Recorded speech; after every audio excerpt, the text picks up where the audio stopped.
ഇതിന്റെ ടേസ്റ്റ് ഓർത്താല് വീണ്ടും വീണ്ടും പാവയ്ക്ക വാങ്ങേണ്ടി വരും. ശരിക്കും പറഞ്ഞാൽ ഇത് പാവയ്ക്കാണെന്ന് തോന്നില്ല എന്നുള്ളതാണ് ഇതിന്റെ ഹൈലൈറ്റ്. ഭയങ്കര ടേസ്റ്റിയാണ്.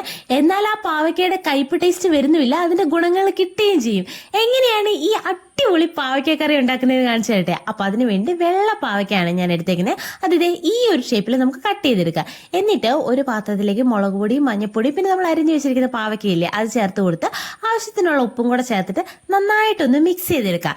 എന്നിട്ടുണ്ടല്ലോ നമുക്കിതൊരു 5 മിനിറ്റ് മാറ്റി വെക്കാം. ഇനി ഒരു പാനിലേക്ക് എണ്ണ ഒഴിച്ചു കൊടുത്തിട്ട് ഈ ഒരു പാവയ്ക്ക ഇതിലേക്ക് വെച്ച് കൊടുത്ത് തിരിച്ച് മറിച്ചു വിട്ടൊന്ന് ഫ്രൈ ചെയ്തിട്ട് നമുക്കിത് മാറ്റി വെക്കാവേ.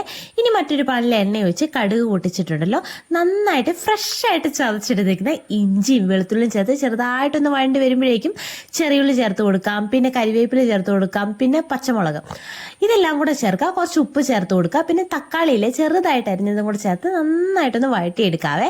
ഇനി ഇതിലേക്ക് മല്ലിപ്പൊടിയും മുളക് പൊടിയും കൂടെ ചേർത്ത് വീണ്ടും ഒന്ന് വഴറ്റിയെടുക്കുക. ഇനി ഇതിന്റെ മാസ്റ്റർ പീസാണ് ഈ 1 സ്പൂൺ പഞ്ചസാര, അതും കൂടെ ചേർത്ത് വഴറ്റിയെടുക്കാം.